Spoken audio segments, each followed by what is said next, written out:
Hey everyone, welcome in to another daily editorial here on the KE Report. We're going to be talking markets and a bit of trepidation potentially peeking its head up. The loss of momentum a little bit, and I say that when the S&P has just hit all-time highs again. Some interesting comments that we're going to get here from Joel Elconin, co-host of the Benzinga PreMarket Prep Show, also editor of the PreMarket Prep website.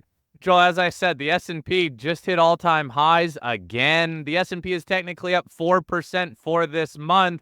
For the most part, though, in the last 2 weeks, momentum is kind of flatlined. It sure doesn't feel like this market has the same momentum as it did, let's say, to start the year in the first couple of months or even throughout last year. We're seeing low volume. Maybe it is just the start of summer trading, but I don't know, Joel. It doesn't feel like all-time highs. So what's your take on the markets, where they stand currently?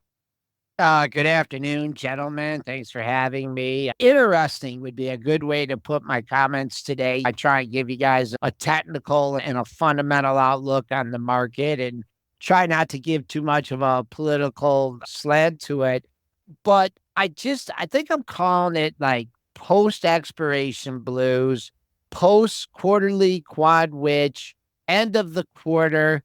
And a lot of time at the end of a quarter, you see a reset in the markets and also along with the expiration. And just the trading action from this week, especially from today, the S&Ps get very close to a new all-time high. Don't set it. It just feels like the reset in the market is going to come from a lower level. And what that lower level is, I don't know. But just based on those factors, the end of the quarter has been a good quarter. It's been a great year. And I just like the tactics that worked at the end of the year, buying stocks and maybe selling out of the money calls, worked at the end of March. It's just more of a feeling than anything jumping out technically that just says, oh, we're doomed. This is the top, a turn. You got to see a maturation of things. So I usually try and be optimistic when I'm on the show. I try not to fight the market, fight the trend that's going on, and you can't dispute the uptrend. But I don't want to say disturbed, but I'm saying today's price action definitely puts me in a more cautious camp than I was when I spoke to you guys last week. Well, Joel, just to that point, if we just zoom out a little bit and think about just how well the markets have done over not this year, but just over the last couple of years. I mean, did you ever think that I remember when there was people that had the Dow Jones 30,000 t-shirts and hats made, or the S&P 500, when it broke 4,000, it was a big deal. And it seemed like we were stuck in the 4,500 range forever. Now we're close to 5,500, and it seems like there's less interest than there was during those other periods. So we've hit these higher highs, and to Corey's point, we were just at an all-time high this week, but it doesn't feel like it. Is that because maybe people are getting somewhat complacent? Because we were talking before the call, the VIX is down around 12. It seems like everybody's kind of comfortable that the markets will stay elevated. Could that be a time where people get surprised by a corrective move? Yeah, a little bit of complacency, I believe, is something that's going on. Also, been on the show with you guys for a couple of years now and talk about recession and inflationary pressures. And it seems like the inflation seems to be subsiding, which is good. That's what the data is supporting. But it just like, and I guess the eyeball test, maybe more restaurants closing, more things. It kind of feels that like the inflation is finally catching up to the consumer. It's certainly catching up to a stock like Nike today, a bellwether stock for decades, down 20%. I mean, that's a rare thing. They're warning. Now, Nike's Nike. FedEx had its good report yesterday, and it's doing things. You say we're at all-time highs. Well, that's people that own the IWM if we're at all-time highs. Ask the people that are in a lot of stocks. Ask people that are in solar stocks if they were at all-time highs. So it's just a very concentrated market. If you're in the Magnificent Seven, if you're in those stocks, hell yeah. Rip roaring bull market, new all-time highs. But there's so many other stocks that are not reflecting that same kind of price action. Yeah, that's what we've been talking about for a while, though, Joel. And when we have seen this narrow breadth, we also have seen a bit of a rotation and a widening out. As much as it feels like these markets are weakening, again, they're hanging around all-time highs for the S&P. Where's the money rotating then? Well, I mean, I think you've had a move in the crude oil market, right? So there's renting some of these energy stocks, right? ExxonMobil trading at its highs for the month. Some of the financials, just some positive stress test results. So a little bit of money moving in to the financials. You have your stalwarts in retail like Walmart just hanging up here right near all-time highs. So there are individual pockets of strength, and you still have the chips. I mean, you look for a turn in something like Nvidia or Broadcom. Well, I mean, that 140 high that you hit in boy, that sure seems like a good number as you're pulling back here at 123.99. You have kind of post-split blues here in Chipotle, just one of the greatest performing stocks that goes through a split. Now that's kind of leaking too. Broadcom got its big boost off its split. I mean, if you have to think about it, splits do nothing to change the actual fundamentals of the company.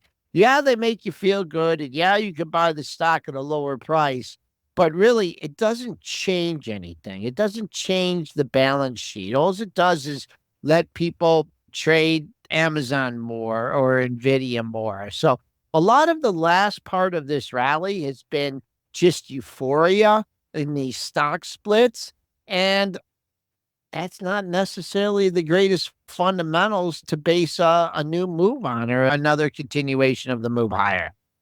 Man, that is a great point, Joel. And a lot of times we see this kind of activity right before a market change. But today is also significant. I know you follow the technical side of things. It's not just the end of the week. It's not just the end of the month. It's the end of the quarter, and it's the end of the first half of the year. So today's a big day in the markets. Would you read anything into how things will close today here at the end of the quarter, end of the first half of the year? You guys are probably too young to remember the Doors, right? I like the Doors. Yeah, I'm a The little bit too Doors? young for that. You are a little bit. The end. This is the This is end. the end. My Oh, I know friend. that. My only And- friend. Yeah. So, I mean, it's so hard to call tops in the market. It's so hard to get bearish, something that was just been like the overall trajectory, the market of the year has just been up. But a lot of times it does come at these points. I mean, if you're a fund manager, okay, and you're loaded up on Nvidia and Apple and Microsoft and Google and all these stocks, and you're getting paid on that. I mean, don't you want to lock some profits in here?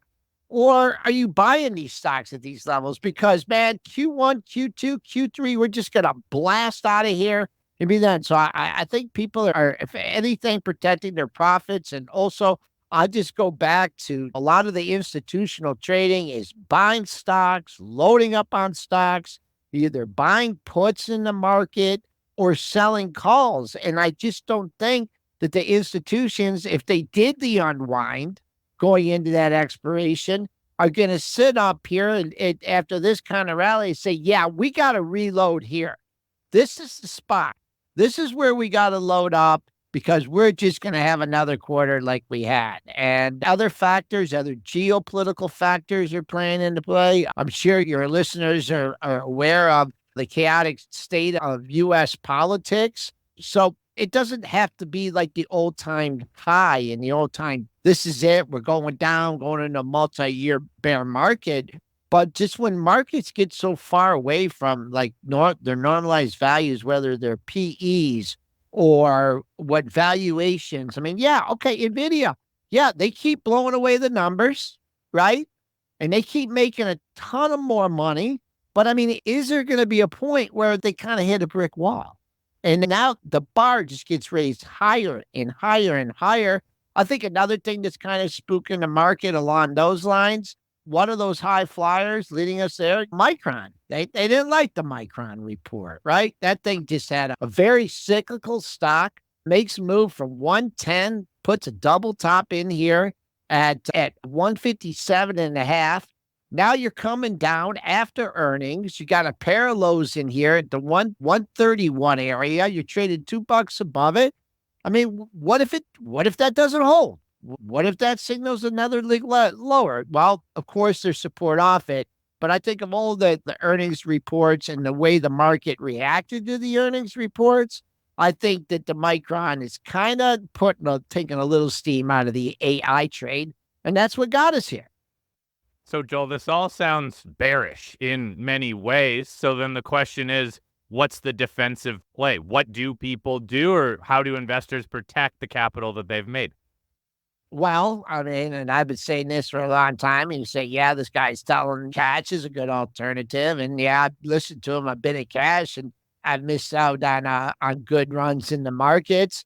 I mean, I don't think that rates are going to sky high, right? If you're looking for dividend paying stocks, if you're looking at utilities, the most boring thing in the world, but there's cash. I mean, there's something like Philip Morris, who's just paying 10%. I mean, there's stocks out there. If you want to protect yourself and you go into some of these dividend stocks, I wouldn't say go all in on the dividends and everything. Perhaps buy some of these stocks with some yield and then find a way to protect yourself, because if I don't think rates are necessarily going up, but I don't think they're necessarily going down either. Well, Joel, I'm just really surprised that you didn't bring gold into the discussion there as a safe haven.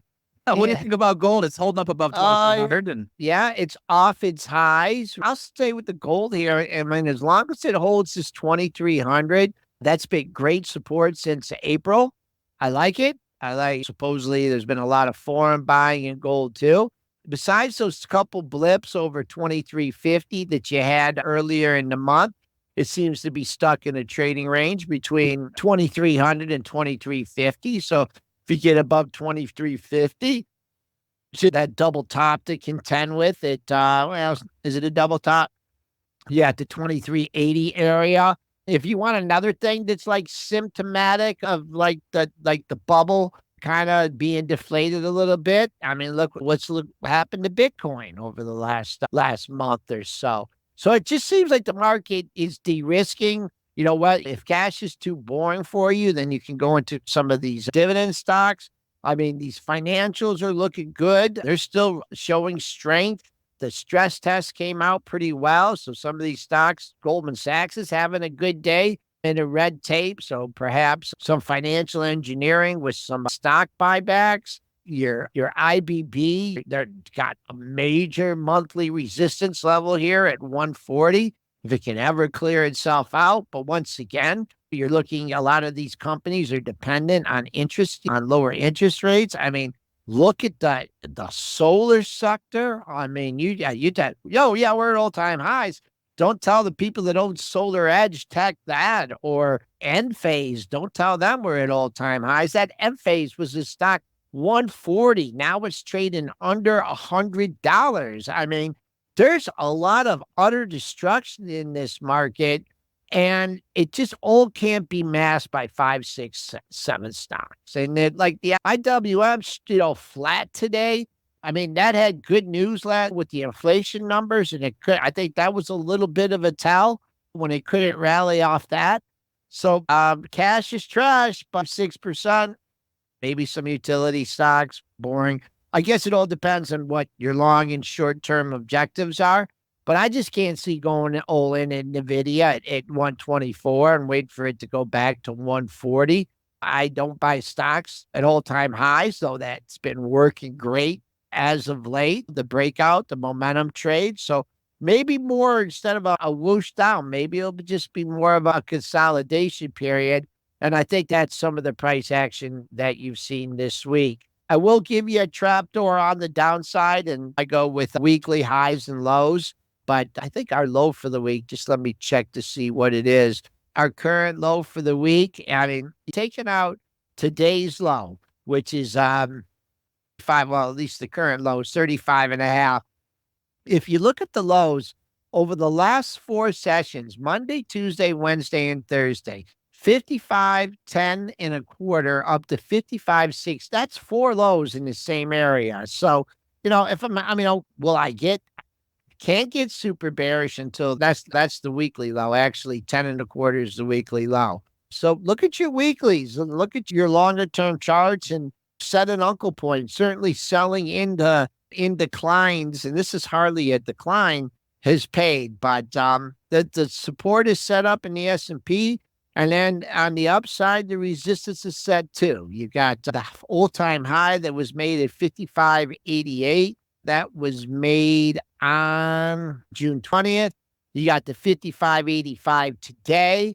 So maybe there's your range. Found the lower, kind of moving in towards the lower of the range, but a lot could it take to resolve this market between those two levels. And I think this week it's just symptomatic of perhaps the price action that you're going to have until you get something more definitive on interest rates or the inflation front, or we're just going to have this kind of malaise until Q2 earnings season start. All right. Well, Joel, interesting comments. You know what? You have provided some levels there for us to watch. Maybe the second half of this year is going to see less market momentum, more people shifting to yields, higher yields, or even those safer yields, those 5% money market funds that are still available, rather than chasing these markets, all timing with the election coming as well.